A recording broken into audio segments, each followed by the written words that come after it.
Hi, thanks for joining us again. My name is David Scott, and I'm back again with Mr. Jeff Shelton. Jeff, hi. Welcome as always. Thanks. Folks, what we're going to do today is go over some of the most frequently asked questions, and I know there are a million of them out there. So what we've tried to do is go through and write down the ones that are really asked quite often. I think what I'll do is probably ask you those and put you on the spot with a few of them, because I know a couple of them are kind of tough. And as a consumer myself and understanding what I want covered, I'm going to put you on the spot. All right, all right. Okay.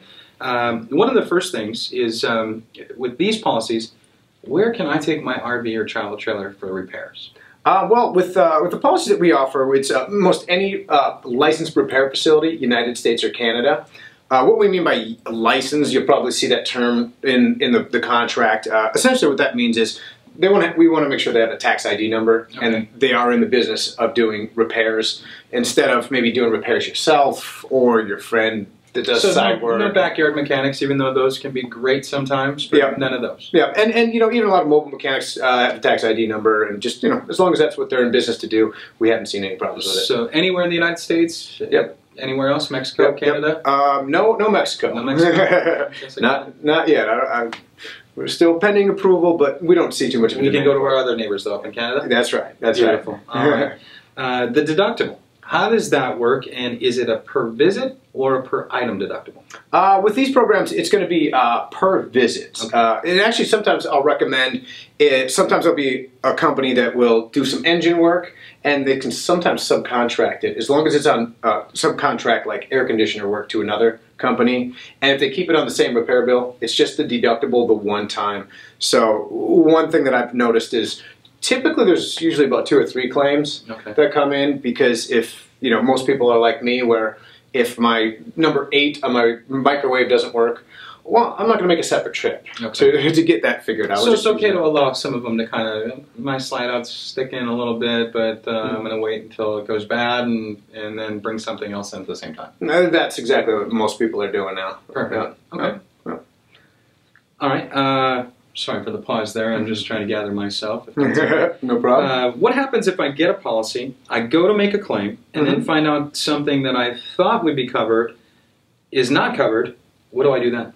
Well, you can always contact us. We work as an extra layer of support between yourself, the repair facility, and the warranty company, because a lot of times there's just miscommunication.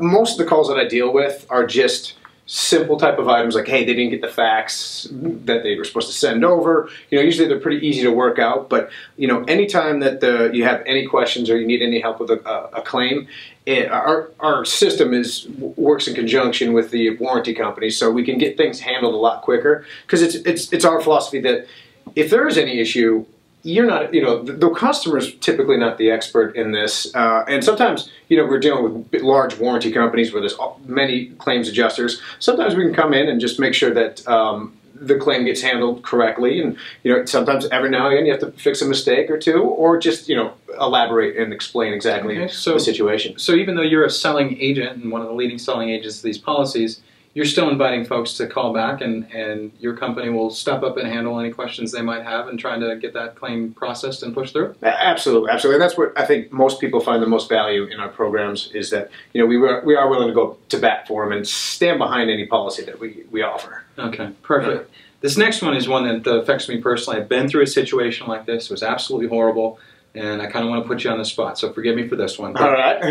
I'm a little nervous now. I think you'll be fine. I've had a policy in the past, and I went to make a claim. The warranty provider only paid for 10 labor hours, but I was charged for an extra 2 hours not covered by the warranty. Okay. How do I know your company is going to be one of those? It's not going to make me pay for the 2 hours. You know, what makes you different in this case? You are putting me on the spot. Well, you know, that's a good question, because it always depends on what the reason that you were charged for the other 2 hours. And that's really where that extra layer of support comes in, because what we want to do is we want to make sure that if it was, sometimes it'll be a maintenance type of items where maybe it wasn't allocated correctly. Oh, sorry, that was, you know, your oil change, or, you know, that could be one reason. Other times, I guess the main thing that we're noticing that people really like about our policies is that when you call in to make a claim, these are industry experts. And the one thing that people are always uneasy, and I don't know about you, but I always feel uneasy. I'm not a mechanic. Obviously I work in this business, but I really don't know how long something should take.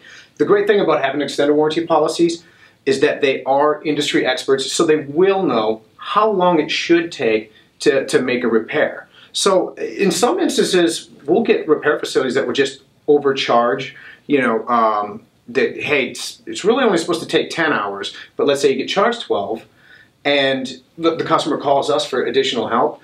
The majority of the time what happens is we'll call the repair facility and say, hey, why was there an extra 2 hours on there? Because we use industry standard guidelines. Okay. One of them is called the Spader book, which they give you the average time that's supposed to take.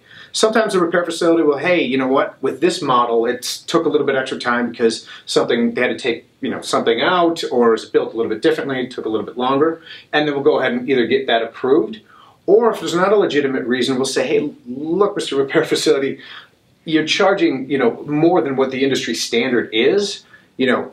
Could you do it for the 10 hours, because that's what the customer expects, and they're going to let the customer will know that there was an extra 2 hours that wasn't really allocated for, and it makes them look less than professional if they charge an extra 2 hours. So the majority of the time we're able to work those out as well. So you're telling me again that your company will call up and try to negotiate that or get to the bottom of it on my behalf? Yeah, and it's not really even a negotiation, because this is what the industry standard is.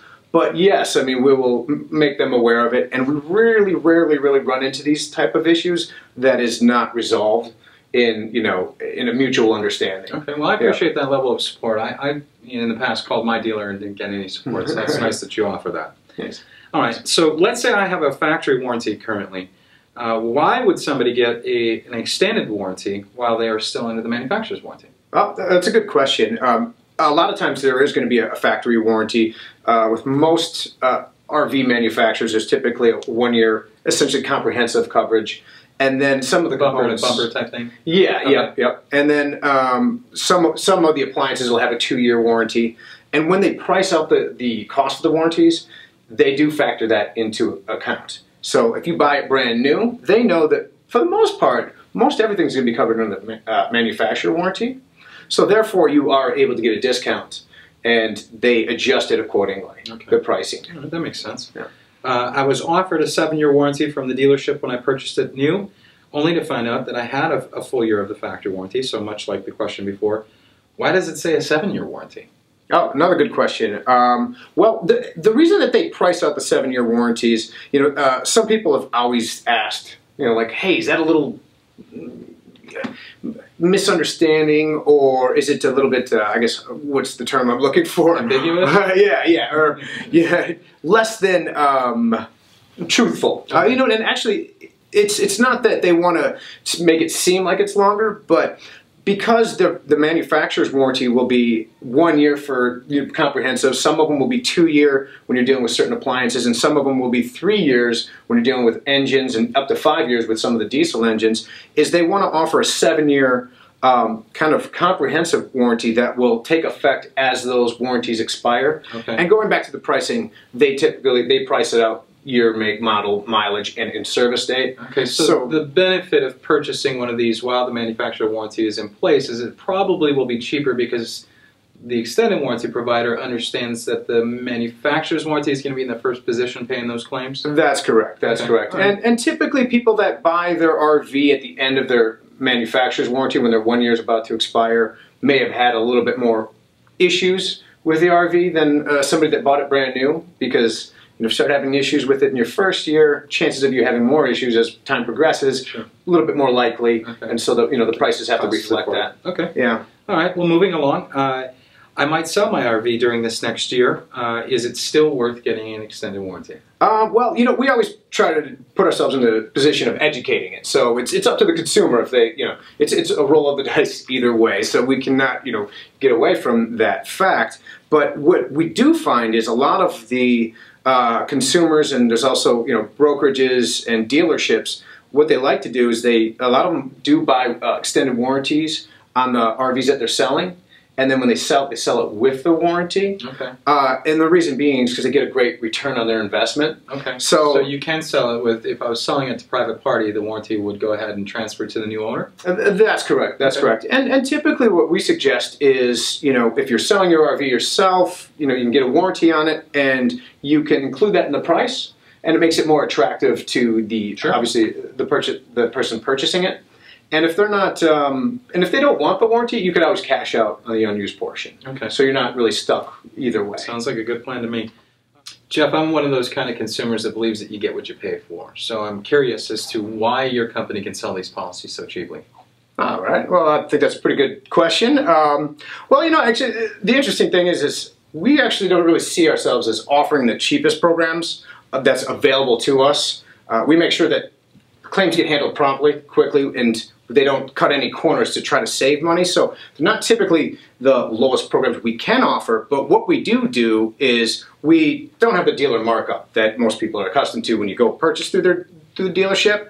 And the other thing that's been a huge advantage is we're able to negotiate with the warranty companies, because we bring them such high volume of customers, and then also we make sure that they pass an inspection. So if they pass the inspection, we make sure that nothing's wrong with the RV moving forward, and that any possible problems that are existing with the RV are taken care of before they get before they purchase the policy. I guess the other big thing is, we also like to educate them on how to do, maintenance, and make sure that, they do their oil changes and stuff like that. So that makes sense. Well, yeah, that's a good explanation. So you kind of alluded to it, but so if I have something wrong with my RV right now, and I get a policy from you, can I have the issue that I have had before I bought from you? Will it be covered under your warranty? No. No, pre-existing conditions are obviously not covered under the policy, and we really hope that gets screened out when people do the inspection. So if you don't have a current warranty or a current factory warranty, we make sure that you do pass an inspection, and if there is any issues, you get it taken care of ahead of time. Perfect. Last question that I have for you, Jeff, is when does your policy become effective or active? Good question. For those RVs that don't have a policy currently, and or are not under factory warranty, we make sure that they pass an inspection. Okay. Obviously, by eliminating any possible problems that were already there, existing with the RV, can really save us in the long run. And not every potential customer that is somebody that we really want to get a policy. We want to make sure that they take care of their RV, they maintain it, and that they pass an inspection. And that really helps the claims process as well. That's why we don't really run into any issues with people making claims, is because, it's not out of the ordinary to have a claim within your first month or first couple months. But, if they started seeing a lot of problems of, hey, you've been selling a lot of policies that they make a claim right off the bat, if it was really out of the ordinary, then obviously your rates would go up, or, you possibly could be canceled. So the policy starts after the inspection? Yeah, long story short. Sometimes I don't answer the questions directly. Yeah, right after the inspection, and then your policy would take effect. Perfect. That's good. Well, I know that there are probably a million more questions that I could continue asking you, and I know that you've opened this up to any customers or anybody out there, potential customers or people that just have questions, that they can email you directly at jeff@wholesalewarranties.com with any questions they might ask you and want answers to. So look forward to it. Appreciate you opening that up. Thanks again for joining us. We'll see you next time. Thanks.